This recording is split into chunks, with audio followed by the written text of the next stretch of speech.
Hi, welcome to Kalike, and in today's session, I'm back to taking some more numericals, but we are going to talk about numericals from the chapter Units and Dimensions. We had taken up some numericals in this session. I'll take up as much as numericals as I can from your NCERT textbook, and then if we are left with some more numericals from the textbook, we will do that as well. And once we are done with that, I'm also going to upload some numericals on various MCQs from previous NEET question papers and IIT JEE question papers. So let's get started. Okay. The numerical is a calorie is a unit of heat. Okay. They're talking about a calorie, which is a unit of heat, right? And it equals 4.2 joules. Okay. Got it. And they're saying 1 joule is equal to 1 kg meter square per second square. Okay, this is something important that we must note. Okay, noted. And then suppose we employ a system of units.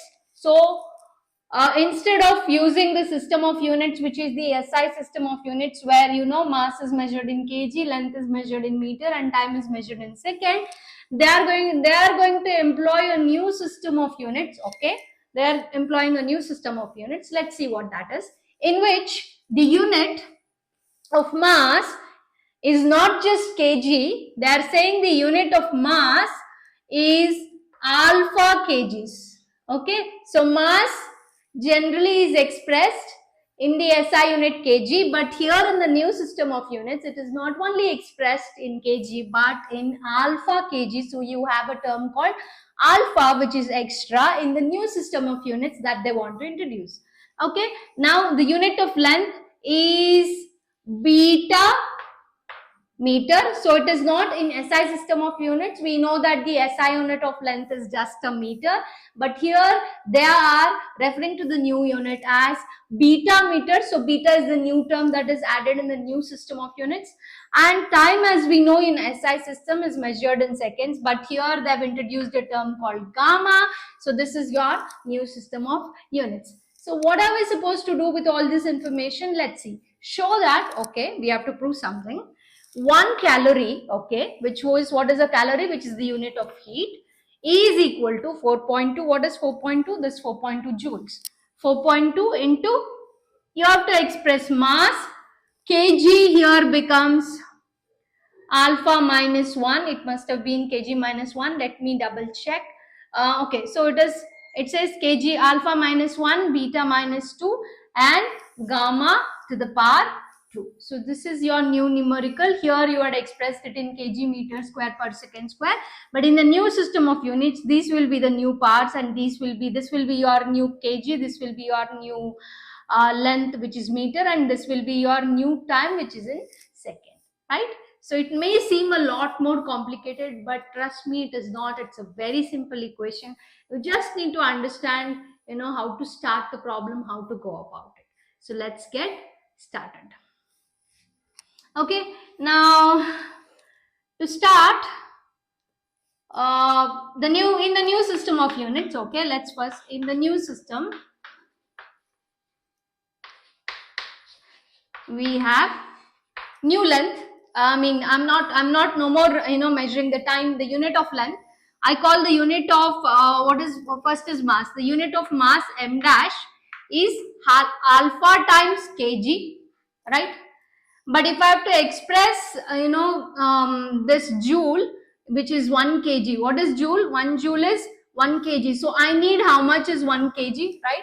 So what I'll do is, I'll just retain kg here and bring alpha on the other side. So if it is alpha, if it comes on the other side, it becomes 1 divided by alpha into m dash. So 1 kg I already converted. So I have to convert this kg into new unit. What is the new unit? New unit is 1 by alpha m dash. So I already got it, right? So next, I have to convert the length. Similarly, length, which will be in the new system, is beta meters, right? So I just need it for meter as given here. So I will retain meter. So this will be 1 by beta into L dash. Similarly, I need for second, because here I have to replace joule, right? 1 calorie was 4.2 joule. Joule is measured in kg meter second square, but now the new system is alpha, beta, gamma. I need everything in alpha, beta, gamma. So now time will be, time is measured in gamma. So your new T dash will be gamma seconds. So 1 second will now be equal to 1 divided by gamma into T dash. So these are your new kg, new mass and new second. So second we have successfully expressed in gamma, mass we have successfully expressed in beta, and kg we have successfully expressed in terms of alpha. So next I'll give you a minute on how to go about this, and then if you come up with the answer, it's well and good. If not, I'll reveal the answer. I hope you are able to arrive at the answer. Now, the next, very important thing is you have to express it in terms of joule. So, what is joule? So, let's first convert, this kg meter and second. Just substitute the value of kg in this equation, meter in this equation, and the second in this equation in terms of the new units. So, therefore, joule is equal to 1 kg, right? Meter square. So 1, if whether you write or not doesn't make any difference, kg meter square per second square. So what is kg? Kg is 1 by alpha m dash, right? So joule is equal to 1 divided by alpha m dash, right? Meter square is 1 by beta L dash, so you have to 1 divided by beta. So this becomes whole square because you have to square it, and it's L dash square, right? Into second is 1 by gamma T dash, so it will be 1 by gamma whole to the power minus 2, right? And T dash to the power minus 2. So now what will this be if you simplify?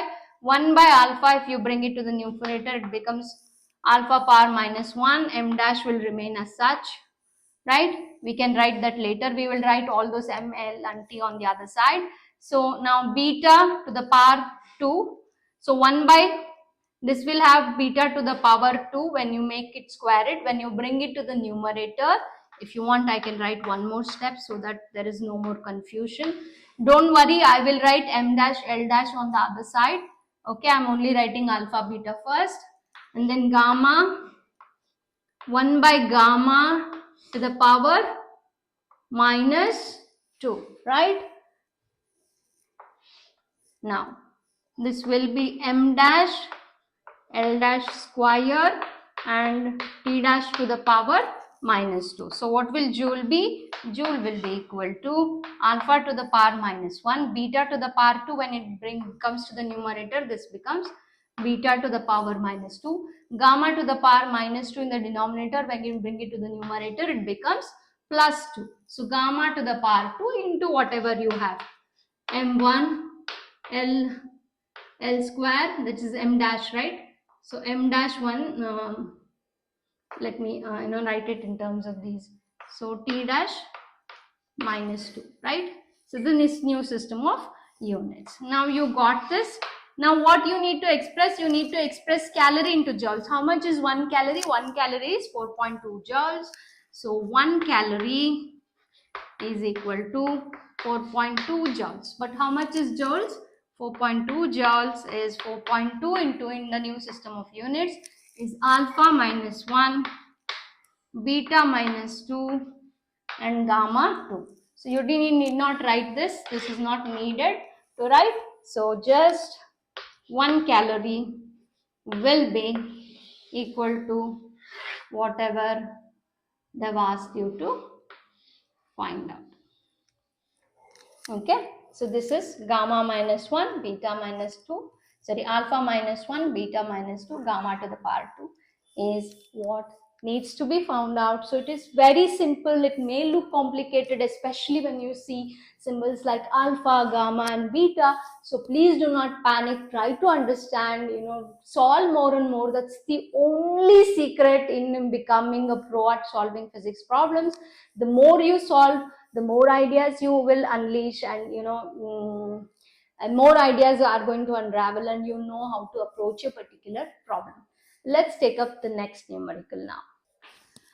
Well, now let's take up another numerical. This is fairly simple. You are not going to do any mathematical calculation, so it is fairly a physics numerical, where you understand and you compare objects and make statements. So let's go through this. Let's try and solve this.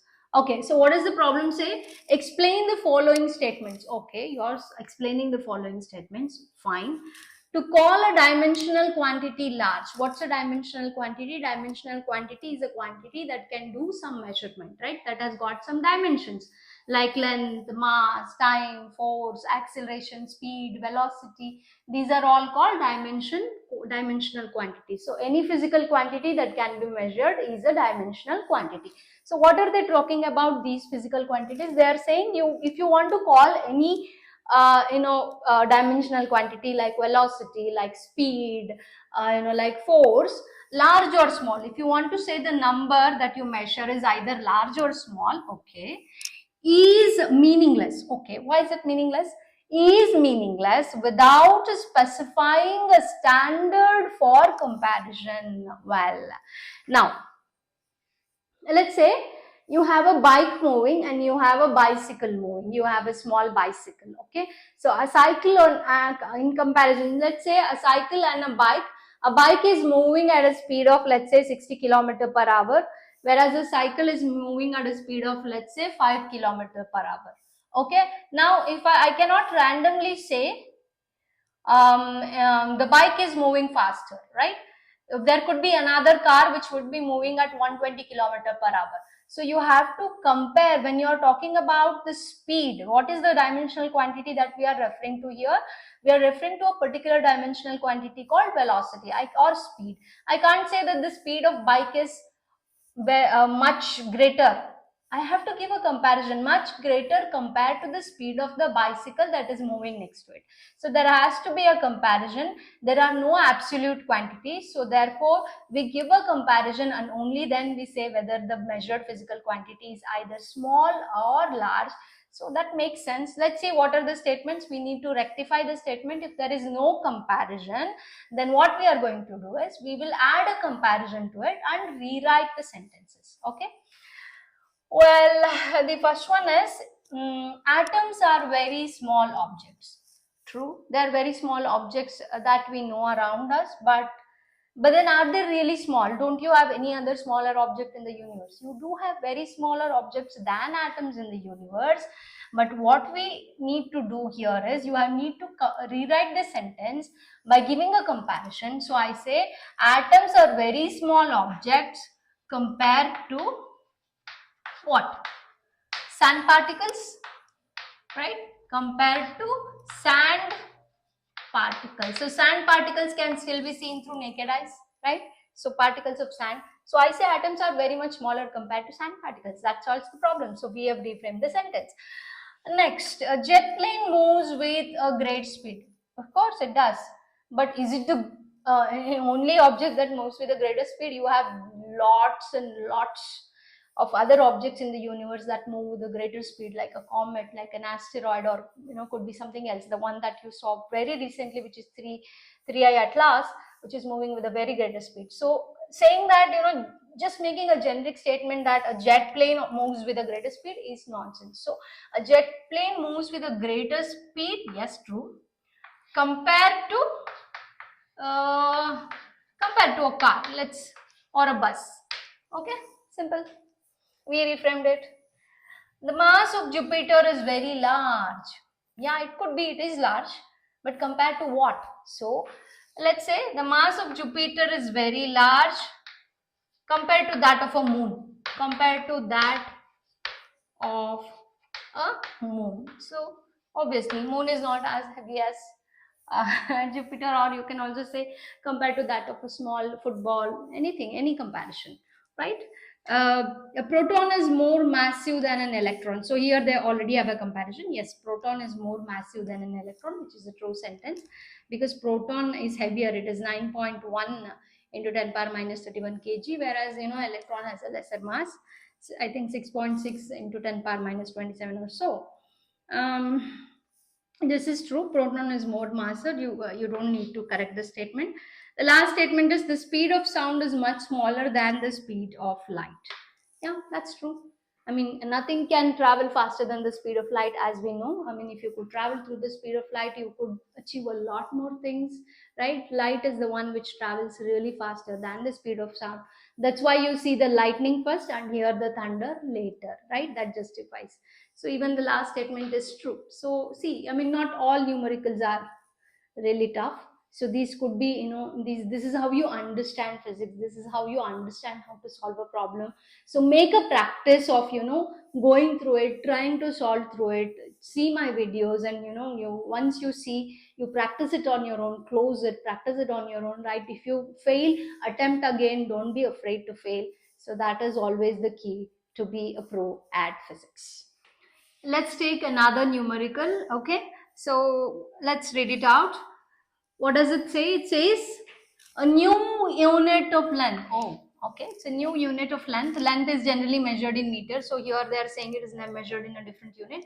Okay, new unit of length is chosen such that the speed of light in vacuum, okay, is unity. So what are they saying? The speed of light, speed I am denoting by V. So speed of what? Speed of light in vacuum, right? This is the speed of light in vacuum. So I will write it as V vacuum, that is speed of light in vacuum is unity. What do you mean by unity? It is 1. What is the distance between sun and earth? Okay, we have to calculate the distance between sun and earth. In terms of the new unit, in terms of this 1 unit, if light takes 8 minutes and 20 seconds to cover that distance. So the distance is covered in a time, it takes a time of about how much? 8 minutes and 20 seconds. So the first thing we need to do is, we know that how do you calculate distance? We know, let's see if we know a relation between these three quantities. As we know, speed is equal to distance traveled by time taken. What are we supposed to calculate? We know V, which is equal to 1. We know T, which is equal to 8 minutes and 20 seconds, but we do not know X. So therefore X will be equal to velocity or speed into time, right? So you just multiply 1 with time, but this is in minute and this is in second. So therefore let me also convert this into SI, minutes into second. Let's first do that. 8 minutes, right? 1 minute is equal to how many seconds? 1 minute is equal to 60 seconds. So therefore 8 minutes will be equal to how many seconds? You cross multiply. When you cross multiply, you get how much? 8 into 60 seconds. 8 6 are 48, that is 480 seconds. 8 minutes is 480 seconds. So what will be the total time? So this will be 480 plus 20 seconds, that is going to be 500 seconds. So it takes 500 seconds to for light to travel from earth to sun to earth. So let's use this formula. Let's substitute x is equal to speed into time. So x is equal to speed. How much is the speed? Speed is 1. How much is the time taken? 500 seconds. So therefore it will be 500 meters. So the distance between sun and earth in this new unit, new system of units which is taken, is only 500 meters. Is right? It may seem, I mean, are they so close? They are not really so close. They are millions of kilometers apart. But then why are you getting such a small number? It is because they have chosen the speed of light in vacuum to be only 1, which is not true, right? It travels at a speed of 3 into 10 to the power of 8 meter per second. That's a huge number, billions of number, right? It travels at a billions of kilometers of speed, meters of speed per second. So since we have assumed a small number for simplicity, because they don't want you to struggle with bigger, power of indices, so they have given you a smaller number. So if it was assumed to travel at a speed of 1 meter per second. So every second, if it was covering 1 meter, then the distance between Earth, and it was taking so on so 500 seconds of time to for light rays to travel from sun to Earth, then the distance potentially between the Earth and sun would be 500 meters. But then, I mean, I can't imagine what would happen if the sun was so close to Earth. We would be burned and there would be no life, because the sun is a hot ball, burning ball. So if something is that close, you can't imagine what will happen. But these are all assumptions. They wanted to make the problem really simple. They wanted you to understand, if two quantities are given and there is one more unknown quantity, how do you find the relationship between them? So they wanted you to understand the relationship between velocity, time, and distance. So speed is also denoted by v. Speed is distance by time. So time is speed into time into speed will give you distance, because this goes here, you cross multiply, and then the rest of the quantity is given. Some, for some it might feel complicated. They may know the formula and then they'll start thinking, okay, I know the time is given, but I do not know the speed. But there is a sentence that you must remember, which says the speed of light in vacuum is unity. Unity means one. Okay, so that is the catch. So these problems may be given as MCQs in your various entrance examination. They might really feel tough. When you read them, you feel taken aback, but they're really simple. So the key is practice, practice, and more practice. Well, let's take another numerical, which is based on the experiments that you do in lab using a microscope to measure the wavelength, or measure the least count of any instrument using a screw gauge or a vernier caliper. We are going to compare the least count and come to a conclusion here. Okay, so I expect you to know a few formulas that you have learned in your practical sessions in your class. Okay, now, which of the following is the most precise? So what is precision? We have already spoken about it in my one of my videos, where I spoke about accuracy, precision, not accuracy in precise.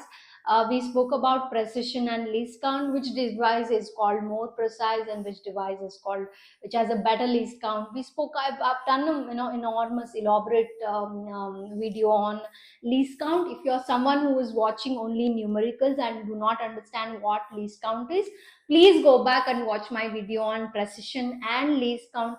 I can assure you it's going to be really helpful, what you need. I mean, that will help you in order to solve a lot of numericals. So please go back and watch my videos on least count and precision.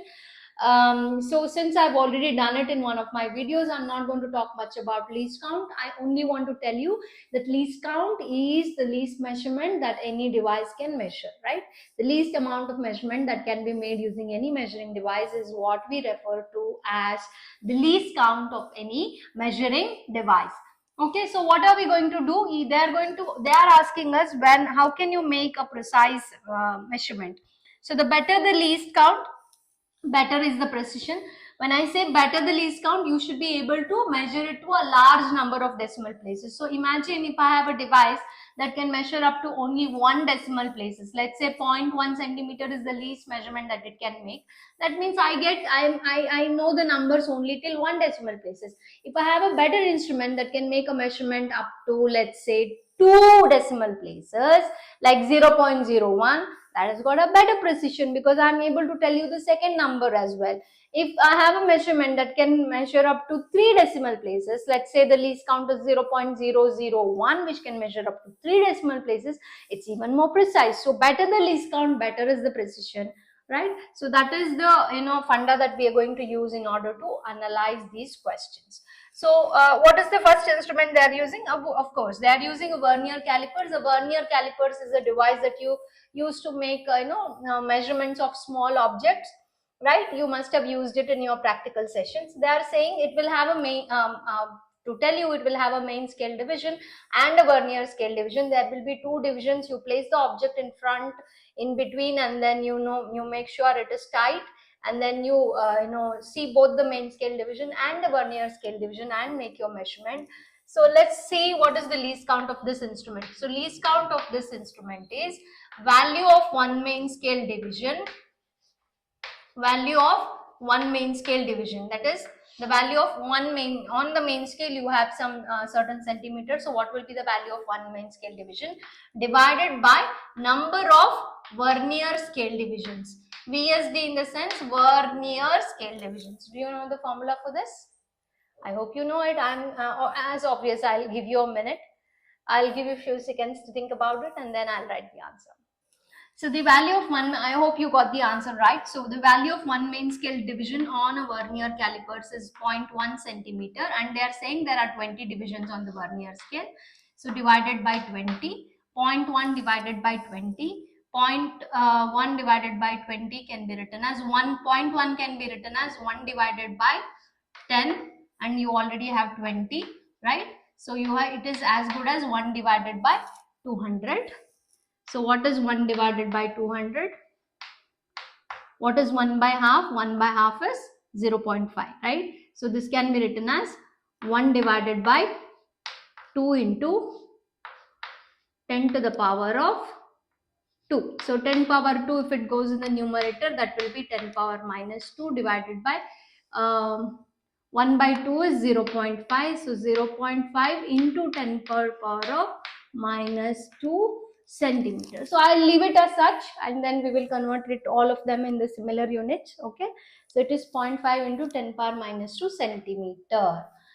Well, a screw gauge of pitch 1 millimeter and 100 divisions on the circular scale. Okay. So what is the least count formula for this? Least count of this is pitch divided by the number of divisions on the circular scale. This is the formula. I expect you to know the formula. If not, you'll have to learn these formulas, remember them, write them.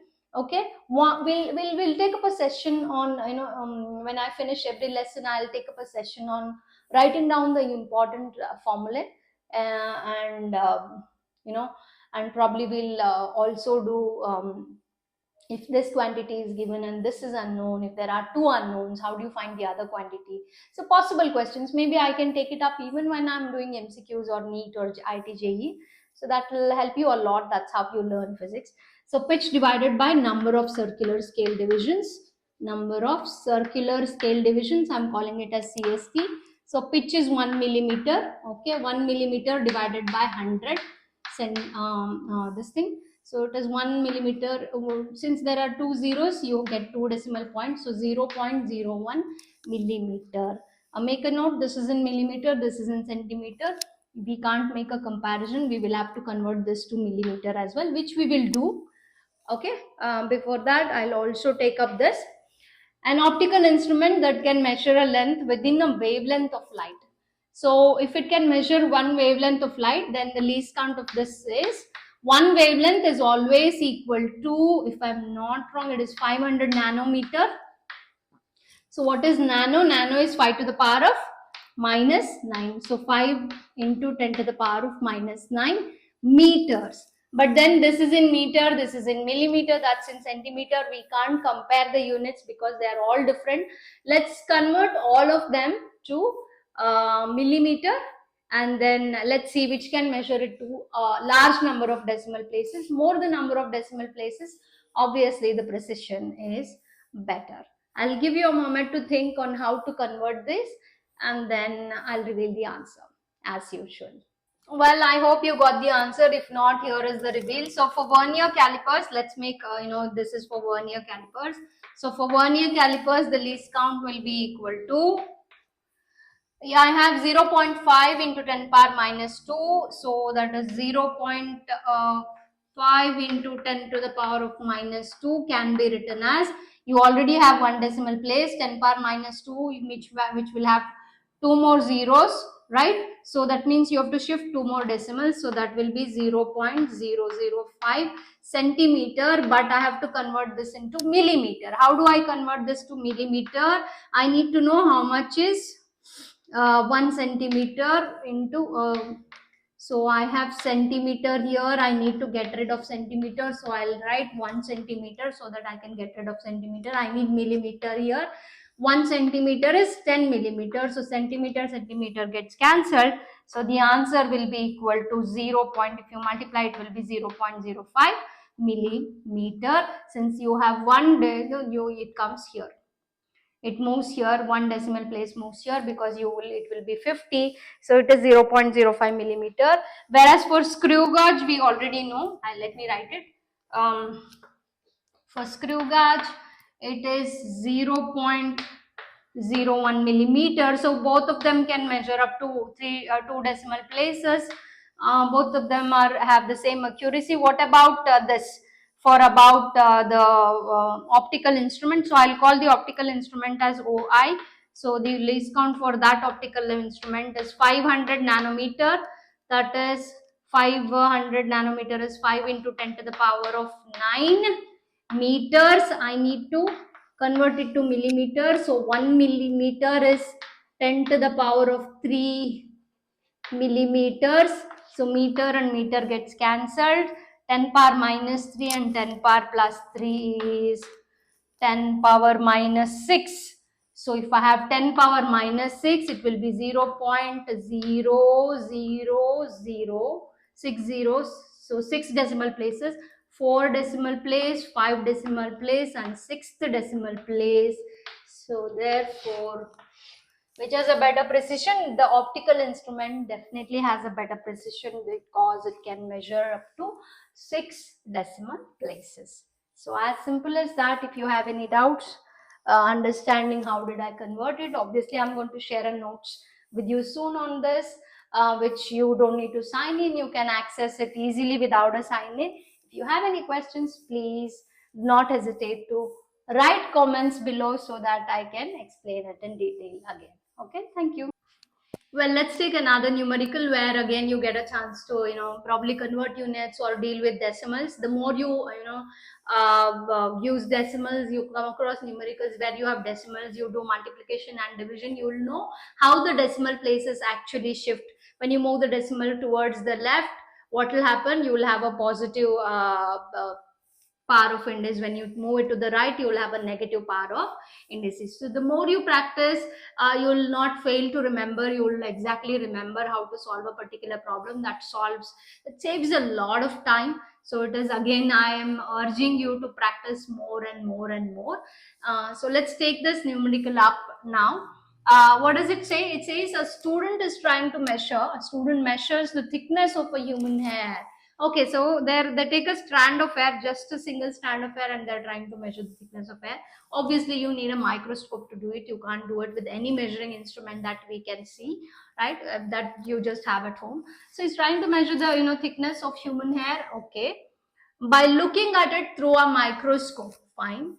So what does the microscope do? A microscope of magnification 100. So it can magnify that particular object 100 times. So it is as good as having 100, combining hundreds of hair strands together. So it looks that big.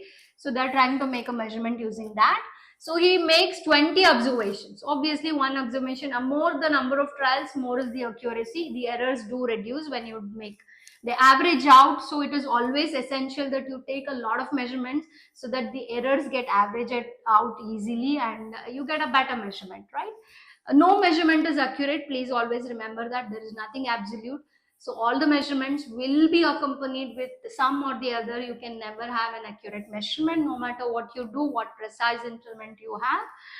And finds that the average width of the hair in the field of view of the microscope is 3.5 millimeters.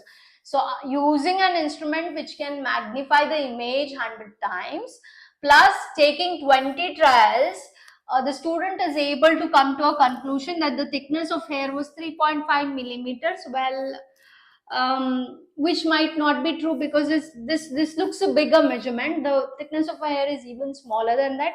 So then what are they asking you to find out? They want you to find out the actual thickness of hair. What could be the thickness of hair? So for this, you have a formula that you must remember. Always remember, magnification in a microscope is given by magnification is equal to the apparent size. Apparent size is the measurement, experimental size that you measured through experiment, divided by the actual size.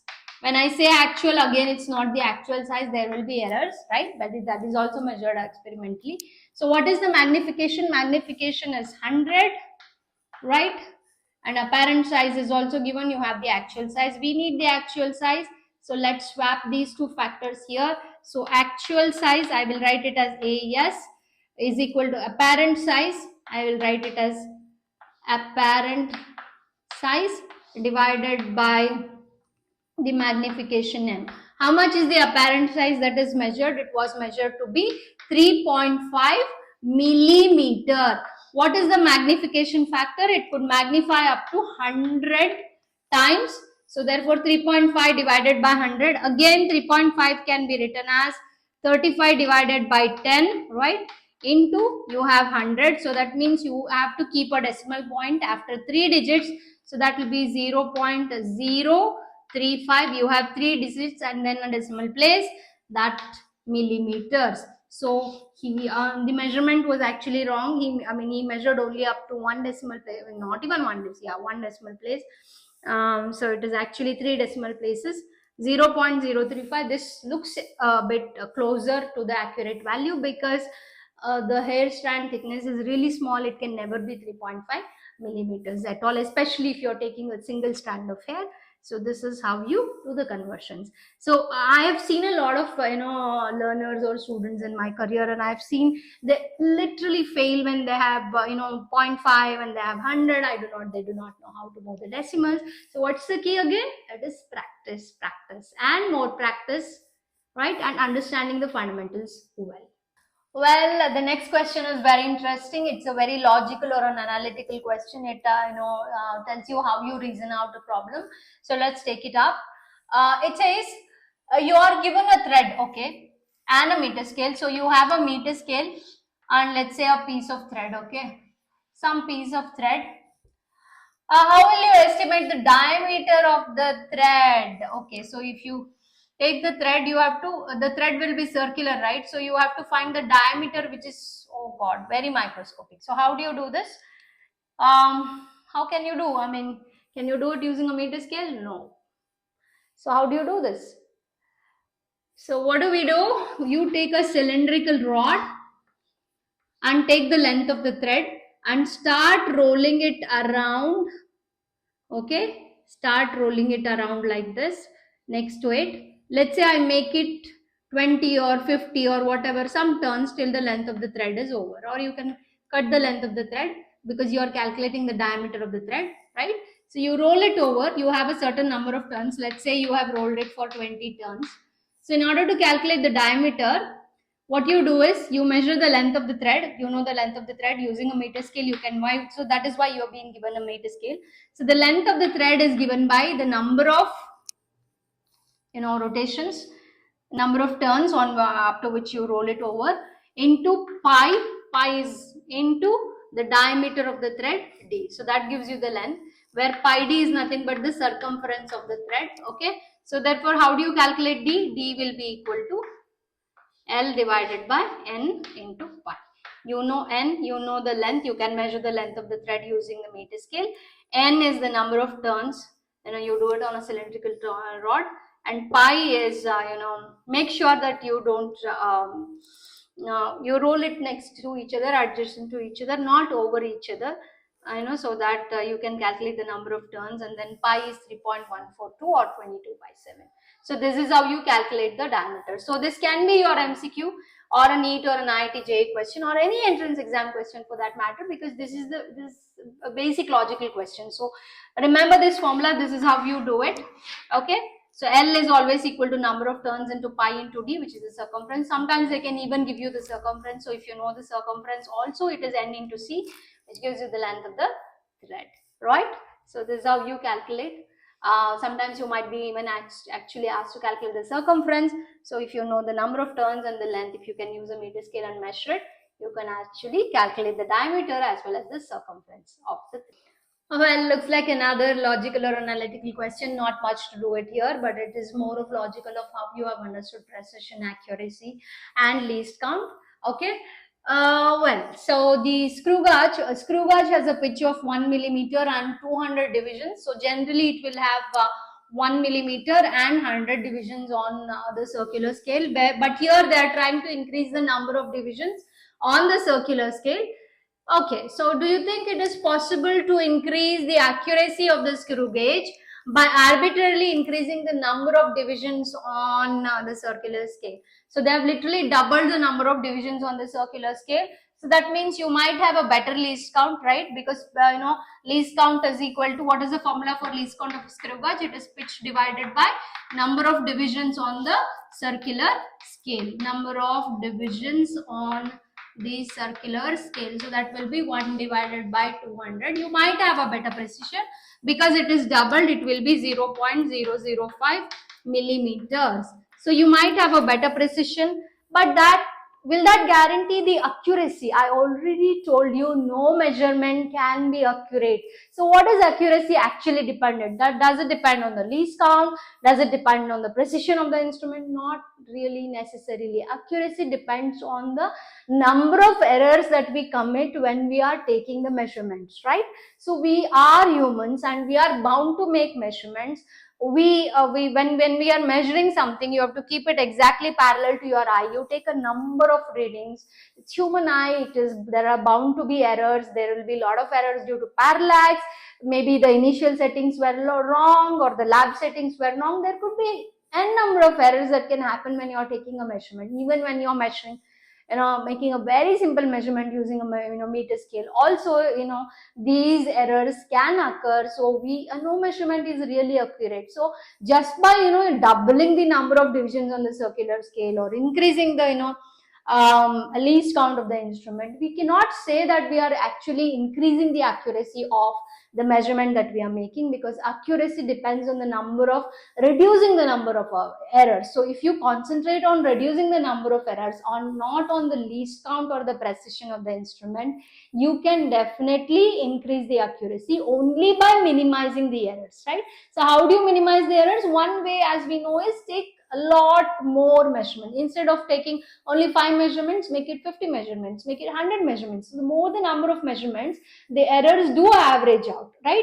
And do it in the same condition. So these are the requirements to reduce the errors and also increase the accuracy of your measurement, and not by just increasing any division or increasing the least count. This is how they test how you understand precision, how you understand accuracy, how you understand least counts. You understand, you apply all this knowledge when you're doing your practical sessions. Then you feel even physics practicals are really easy, unlike you might be scared when you enter a physics lab. No, it is really easy. Understanding the fundamentals will really help you solve anything. Well, here is another numerical where they want to test your understanding of least count, accuracy, and precision. This time they've chosen the instrument to be vernier calipers. Let's see what the problem says. So it says the mean diameter of a thin brass rod. So you generally measure the diameters using the vernier calipers. So they're trying to measure the diameter of a thin brass rod. It is measured using vernier calipers. Okay, fair enough. Y is a set of 100 measurements. So they are taking 100 trials, okay, 100 readings of the diameter, expected to yield a more reliable estimate. When they say a reliable estimate, more closer to the actual value, value than a set of 5 measurements only. Okay, so I hope you understood the question. So what they are trying to say is, you're being given a thin brass rod, you are measuring it using a vernier calipers, just like you do it in your physics lab. But now the catch is, they're saying, do you think if there are two kids, okay, there are two kids performing their experiment. One student comes up, takes as many as 100 trials, and then, comes up with the mean of 100 and gives you the diameter value. Another kid takes only 5 trials and takes the mean of it and comes out with the diameter value. Now, which of these is more reliable or more accurate? When they say reliable, they're talking about accuracy.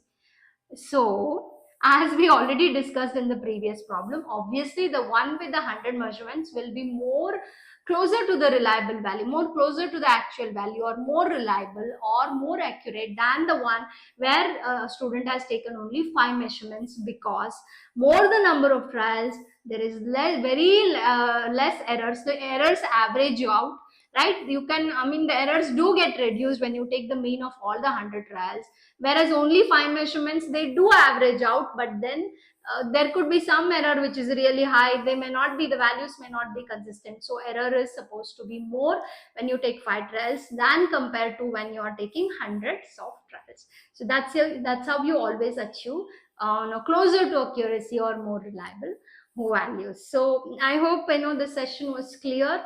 If you have any comments, as I said, you can always leave a comment below. And then if you have any confusion, please leave a comment below. I would soon share a written notes, type notes on this, where you get a hands-on practice, so you don't need to visit the video again and again. But if you have a confusion, you can see the video, and then you can see the numericals, close them, practice them. When I say practice, you write the numerical, you close it, you write it with a pen and a paper. Practice as much as possible. Buy more buff sheets. The more buff sheets of practice you have, the more pro you become at physics. Just like I always end my session, if you take care of physics, physics will always take care of you. Make sure your fundamentals are right, and then everything, you'll become a physics pro and everything becomes easy. Thank you.